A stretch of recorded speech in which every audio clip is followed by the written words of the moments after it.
आप कहेंगे कि इस देश में तो राम राज्य आने वाला है।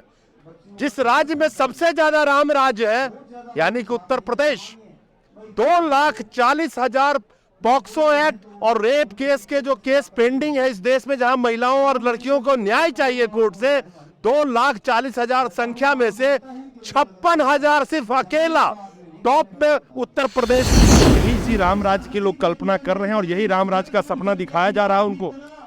ये सरकार के तमाम वादे खोखले नजर आते हैं क्योंकि ये सरकार धरातल पे कोई काम नहीं करती। कैसे वोटर है यार जिनके घर में बहू बेटियां नहीं है कि इस आदमी के कब्जे की वजह से वो किसी को वोट दे दे इनके कहने पे। मेरा ये सवाल आपके मेरे दिमाग में आ रहा है। सवाल आप कहते हैं कि ब्रजभूषण की वजह से इनकी 5-6 लोकसभा की सीटें हो सकता है कम हो जाए या वहां इफेक्ट करे। उस जगह के कैसे वोटर हैं यार, मुझे ये बताइए कि एक जो जिसपे इतना बड़ा आरोप लगा हो, मोदी जी इसलिए कार्रवाई नहीं कर पा रहे हैं कि जितने 2014 से पहले जिन पे बहुत बड़े बड़े भ्रष्टाचार के आरोप थे जो कांग्रेस में थे, आज वो बीजेपी के मुख्यमंत्री बने हुए हैं कई राज्यों में। खैर, एक संदेश बड़े खुले तौर पे मोदी जी देना चाहते हैं कि आप कोई भी कुकर्म कर लिया और अगर आप सांसद बने हैं, मोदी मीडिया शुक्र मनाइए उस समय में ये डिजिटल मीडिया नहीं थी तो अंग्रेजों के इतने गुणगान होते कि हमारे जो स्वतंत्रता सेनानी है सबको विलन बताया जा रहा। हो रहे थे उस समय भी कोशिश थी। देखिए, जितने भी जिम्मेदार लोग, मैं कहता हूँ एक मजबूत सरकार अगर बनानी हो तो उसको बहुमत मिलना चाहिए। क्या 303 सीटें जो बीजेपी को दी गई थी और मोदी जी को दिया गया था, उस मजबूती का मतलब क्या तानाशाही समझ में आ रही है इनको? हाँ, बहुत अच्छा बात की आपने। मजबूत का मतलब कि आप कुर्सी से चिपक जाएं और अपनी मनमर्जी चलाएं। दोस्तों नमस्कार। इस देश में एक सवाल हर रोज अब उठने लगा है कि अगर गोल्ड मेडलिस्ट ये बेटियां बैठती हैं और जिन्होंने यौन शोषण का आरोप लगाया है, अगर इनको न्याय नहीं मिल रहा है तो देश के आम बेटियों का क्या होगा? देश के आम बेटियों का क्या होगा और क्या हो रहा है उसकी एक बानगी आप देख सकते हैं कि पीलीभीत के अंदर में एक किसान, उसने अपनी जीवन लीला समाप्त कर ली कल। वजह क्या थी? उसकी 15 वर्षीय बेटी को उठा के 4 वहीं के लोग कोई ले गए थे, उसके साथ बलात्कार किया गया और जब वो किसान पुलिस में उसने रिपोर्ट करवाने की कोशिश करी, उसके घर के लोग कोशिश करी कि इस पे कार्रवाई हो और जब कार्रवाई नहीं हुई तो एक थका हारा बाप आखिर में सुसाइड कर लेता है क्योंकि उसे कोई न्याय की उम्मीद नजर नहीं आई। तो शायद इसका जवाब आपको आज मिल गया होगा कि आम जनता के साथ या आम बेटियों के साथ ये होता है तो क्या होता है। जिस पे रेप का आरोप लगा, उसके 15 वर्षीय बेटी थी, कोई कार्रवाई पुलिस की तरफ से नहीं हुई। तो ये जवाब आपका है। इस देश के लोग कहते हैं कि महज 7 बेटियां आरोप लगा रही हैं, वो असली या झूठ बोल रही हैं। अगर इन 7 बेटियों के साथ में हर दिन जो इस देश में औसत 86 रेप होते हैं, वो 86 महिला यहाँ आके बैठना शुरू करे तो इस देश के अंदर में हर घंटे 49 महिलाओं के साथ अत्याचार होता है। तो हर घंटे इसी महिलाओं के साथ 49 महिलाओं का भीड़ बढ़ता चला जाए तो क्या होगा? आप समझ सकते हैं कि इस देश में महिलाएं चुप रहती हैं जिन पे अत्याचार होता है, जिनके साथ बलात्कार होता है। आप कहेंगे कि इस देश में तो राम राज्य आने वाला है। जिस राज्य में सबसे ज्यादा राम राज्य है यानी कि उत्तर प्रदेश, 2,40,000 पॉक्सो एक्ट और रेप केस के जो केस पेंडिंग है इस देश में, जहां महिलाओं और लड़कियों को न्याय चाहिए कोर्ट से, 2,40,000 संख्या में से 56,000 सिर्फ अकेला टॉप में उत्तर प्रदेश में पेंडिंग पड़ा हुआ है। और राज्यों में अलग अलग आंकड़े हैं लेकिन टॉप में उत्तर प्रदेश है। एक सवाल आती है कि 7 महिलाएं बैठी हुई है। सिर्फ आपको एक आंकड़ा बताया, इसी देश में पिछले 3 सालों में, मैं पिछले 3 सालों की बात कर रहा हूं, 1.25 लाख महिलाओं लड़कियों के साथ रेप का केस हुआ है। इसी देश में 2021 का जो डेटा आया, 20% रेप के आंकड़ों में बढ़ोतरी हो गई है। और ये बढ़ोतरी तब है जब उसकी FIR तक रजिस्टर्ड कराने में कितना परेशानी झेलना पड़ रहा है, तब ये NCRB का डेटा है। यही इसी राम राज्य की लोग कल्पना कर रहे हैं और यही राम राज्य का सपना दिखाया जा रहा है उनको। ये सरकार के तमाम वादे खोखले नजर आते हैं क्योंकि ये सरकार धरातल पे कोई काम नहीं करती। ये नारों की सरकार है। ये सरकार कहती है कि बेटी पढ़ाओ और बेटी बचाओ, लेकिन ना तो ये बताती है कि बेटी पढ़ानी कहाँ है, ना ये बताती है कि बेटी बचानी किससे है। लेकिन हाँ, आज ये बात स्पष्ट हो गई इतने लंबे समय में कि देश में आम जन को अपनी बेटियां हुकूमत में बैठे लोगों से बचानी है, जो लोग सत्ता में बैठे हैं। मैं थोड़ा सा इतिहास में लेके जाना चाहता हूँ आपको। अंग्रेज कुछ नया नहीं कर रहे थे, कुछ हटके नहीं कर रहे थे। जब ये कहते हैं कि हम सड़क बना रहे हैं, हम रेल बना रहे हैं, सड़क और रेल अंग्रेज भी बना रहे थे, लेकिन हमारी आबरू लूट रहे थे, हमारी फसल लूट रहे थे, हमारे देश के खजाने को लूट रहे थे। और ये तीनों चीज आज वर्तमान में हो रही है। जो वर्तमान में सत्ता में बैठे लोग हैं, हमारे देश के खजाने को लूट रहे हैं, देश की जो संपदा है उसे लूट रहे हैं, अपने मित्रों को दे रहे हैं। उसी के साथ साथ आज देश की आबरू, क्योंकि भारतीय संस्कृति में महिला को पूजा जाता है, भारत का दर्शन है ये कि नारी का सम्मान हो, लेकिन ये आबरू भी लूट रहे हैं, ये हमारे खजाना भी लूट रहे हैं, ये हमारी फसल भी लूट रहे हैं। ये बिल्कुल आज काले अंग्रेज हो गए हैं, इनमें और गोरे अंग्रेजों में कोई फर्क नहीं है। एक सवाल मेरा, बहुत लोग कई बार कहते हैं कि एक मजबूत सरकार अगर बनानी हो तो उसको बहुमत मिलना चाहिए। क्या 303 सीटें जो बीजेपी को दी गई थी और मोदी जी को दिया गया था, उस मजबूती का मतलब क्या तानाशाही समझ में आ रही है इनको? हाँ, बहुत अच्छा बात की आपने। मजबूत का मतलब कि आप कुर्सी से चिपक जाएं और अपनी मन मर्जी चलाएं। आज मजबूती का मतलब है कि जो आपकी कल्पना है, जो आपके मन में आए वो कर दो। आपके मन में आए नोटबंदी कर दो, आपके मन में आए 2000 का नोट चला दो, आपके मन में आए तो 2000 का नोट बंद कर दो।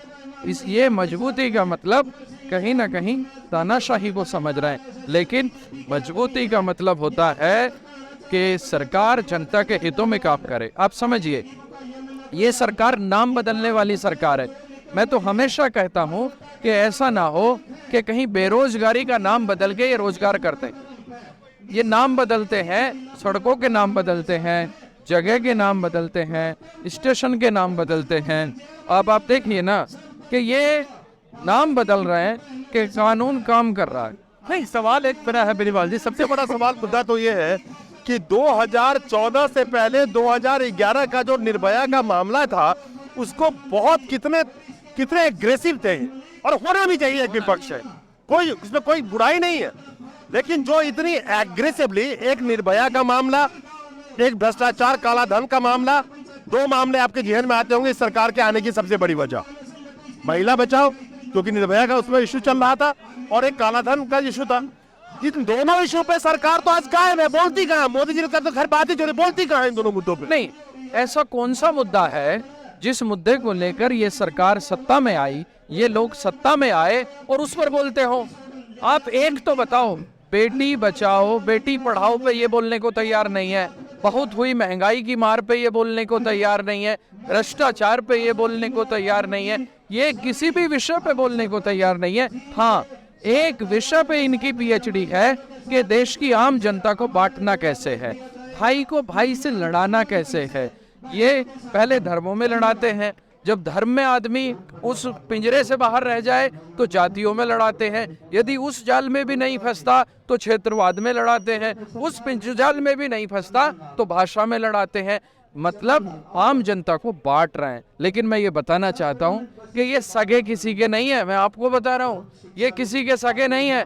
इनका मुझे गाली दे के सरकार में आने का उल्लू सीधा हो रहा है तो मुझे गाली देंगे, आपको गाली देना, आपका शोषण करके सरकार में आना चाहते हैं तो ये आपको भी देंगे। ये सगे किसी के नहीं। उसी पे मैं आता हूँ, सगे किसी के नहीं। आपने बिल्कुल ठीक कहा।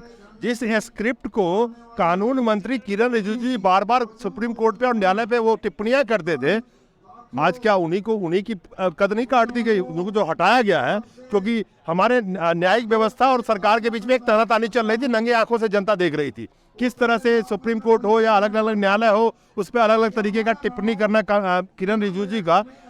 बलि का बकरा की आप बात करें तो उनको अभी हटाया ना। नहीं, मैंने अभी कहा कि ये सगे किसी के नहीं है। ये देखते हैं कि इनका उल्लू कैसे सीधा होता है। हमारी भाषा में कहते हैं अपना उल्लू सीधा करना, दूसरे का कत्ल करके, दूसरे का कुर्बानी देके, दूसरे को बर्बाद करके, कैसे भी करना। अब आप देखिए, अब वापस इसी विषय पर आते हैं।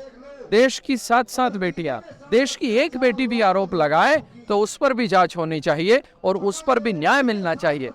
7 बेटियां आरोप लगाती हैं, लेकिन अभी इनको पता है कि ब्रजभूषण को बचाने से इनकी वोट बैंक की राजनीति सीधी हो रही है। अच्छा, बहुत अच्छी बात है, 1 मिनट यही रुकूंगा। वो कैसे वोटर है यार जिनके घर में बहु बेटियां नहीं है कि इस आदमी के कब्जे की वजह से वो किसी को वोट देते इनके कहने पे? मेरा ये सवाल आपके मेरे दिमाग में आ रहा है। ये सवाल आप कहते हैं कि ब्रजभूषण की वजह से इनकी 5-6 लोकसभा की सीटें हो सकता है कम हो जाए या वहां इफेक्ट करे। उस जगह के कैसे वोटर है यार, मुझे ये बताइए कि एक जो जिसपे इतना बड़ा आरोप लगा हो, जिसमें 38 मुकदमे हो, जिसमें दाऊद के साथ होने का आरोप लगा हो, जिसपे ऐसे ऐसे मुकदमे हो कि आप गिन सकते हैं, वो कैसे जनता को लीड कर लेता है? क्या वजह है इसकी? उसका बहुत बड़ा कारण है जनता का अपना विवेक को खत्म कर देना व्हाट्सएप यूनिवर्सिटी के माध्यम से।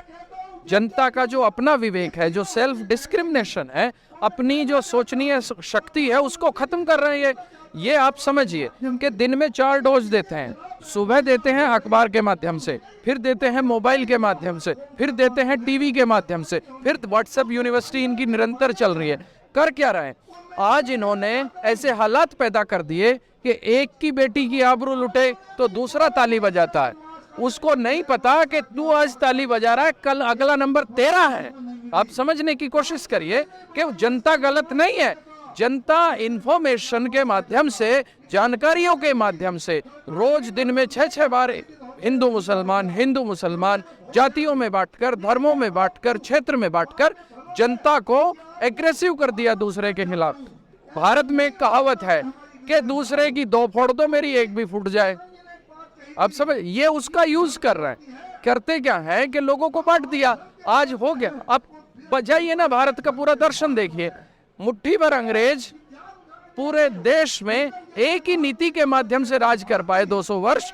फूट डालो और राज करो, वरना हम उनको चांटे मार मार के देश से निकाल देते। हमारी पॉपुलेशन तो उनसे 1000 गुना ज्यादा थी। आप कतई उनको नहीं निकाल सकते थे। भगवान का शुक्र मनाओ कि गोदी मीडिया उस टाइम में नहीं। हाँ, निश्चित रूप से ये याद रखना। यदि आज वो गुलामी होती, आज हम गुलाम हो जाते। अंग्रेज के गुणगान हो रहे होते कि सब कुछ बढ़िया है। वो आज हो रहा है, वही आज हो रहा है। तो आज भी वही हालात है। तो ये याद रखिए कि अगर गोदी मीडिया, शुक्र मनाइए उस समय में ये डिजिटल मीडिया नहीं थी, तो अंग्रेजों के इतने गुणगान होते कि हमारे जो स्वतंत्रता सेनानी है सबको विलन बताया जा रहा। हो रहे थे उस समय भी कोशिश थी।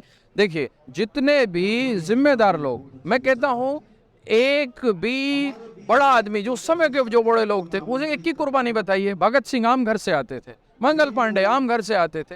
तो उस समय भी जो हुकूमत में जो साझेदारी कर रहे थे ना अंग्रेजों के साथ, वो नहीं बोल रहे थे। उस समय भी आम आदमी बोल रहा था। और आज भी ये गोदी मीडिया, आप इस मीडिया को आप समझिए कि ये गोदी मीडिया नहीं, ये लाउड स्पीकर है। मैं इसे लाउड स्पीकर भी कहता हूँ। क्यों है कि सरकार कुछ बोलती है और लाउड स्पीकर उसे और ऊंची आवाज में जनता तक पहुंचाता है। कहाँ गए वो 2000 की नोट में चिप निकालने वाले लोग?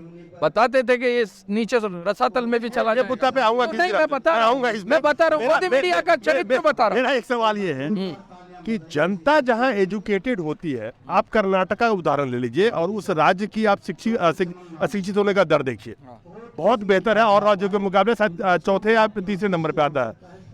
जिस राज्य की जनता अगर शिक्षित हो जाएगी ना, उस राज्य की जनता इन सब चालों की वजह से हिंदू मुसलमान मंदिर मस्जिद पे वोट नहीं करेगी। क्या कर्नाटक ने ये साबित नहीं किया? निश्चित रूप से। लेकिन शिक्षा पे ये काम कहाँ कर रहा है? नहीं करेंगे ना। अनपढ़ रखना है, बता रहा हूँ कि अनपढ़ रखना है, शिक्षा पे काम नहीं कर रहे हैं। मैंने कहा ना, बेटी पढ़ाओ। कहाँ पढ़ाएं बेटी, ये तो बताओ, पढ़ाएं कहाँ? कि तमाम एजुकेशन सिस्टम को आपने प्राइवेटाइजेशन कर दिया। आम आदमी अपने बच्चों को पढ़ाए कहाँ? आप कहते थे कि बेटी बचाओ, अब पता चल गया कि आपके लोगों से बचाना है। सांसद बचाओ। हाँ, अब तो आप बेटी वोट बचाओ। यार, जिस आदमी ने ये कह दिया, आप समझिए कि मुझे कुछ होगा तो तूफान आएगा, तो किसे कह रहा है? मुझे नहीं कह रहा है, वो प्रयागराज के सांसद को कह रहा है। एक सवाल देखिए, ये लड़ाई जिस मोड़ पे पहुंच गई है ना, ये लॉक हो चुकी है। पहली बात तो ये सरकार भी समझ रही है और इनको भी समझ में आ रहा है कि यहाँ से पीछे का रास्ता अभी किसके लिए कह नहीं सकता। सवाल यह है कि आखिर सरकार जो 140 करोड़ जनता, गोदी मीडिया कितना भी रोक ले, कब छुपा ले, चीजें पहुंच रही है। आज गोदी मीडिया नहीं दिखा रही है, सीपी जा रही है, गुरुद्वारा जा रही है, ठीक है, किसी पेपर में फोटो नहीं, कोई मीडिया नहीं दिखा रही है। एक बहुत अहम सवाल है और मुझे लगता है हर जनता के दिमाग में सवाल आता है, आखिर एक सांसद को बचाने के लिए ये अपने 303 सांसद जो इनको जनता ने दिए है उसकी कुर्बानी देने को क्या तैयार है? ऐसी क्या बात है बृजभूषण शरण सिंह में, ऐसी क्या बात है यार एक माफिया में?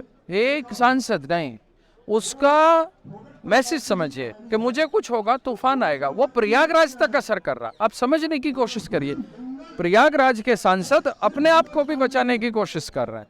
जो प्रयागराज के सांसद हैं वो अपने आप को भी बचाने की कोशिश कर रहे हैं कि कहीं मुझ पे आंच ना आ जाए, प्रयागराज में कुर्सी ना डगमगा जाए। दूसरी बात क्या है कि आज बेटियों को नहीं बचाने की बात, आज तो सांसद बचाने की बात है, अपनी वोट को बचाने की बात है, जनता को बांट बांट के वोट बचाई जा रही है। लेकिन आप समझ लो, आप कह रहे हो ना ये लोक हो चुका है। मैं बता दूं, हम किसान लोग हैं, हमने सींग इलझते देखे हैं और फिर हम सींग उखाड़ देते हैं। तो ये बता दें कि किसानों को इलझी हुई चीजें, क्योंकि हमारे यहाँ कहावत है, जब तक इलझाएगी नहीं तो सुलझाएगी नहीं। अब इलझी है तो सुलझेगी, किसान आंदोलन की तरह सुलझेगी।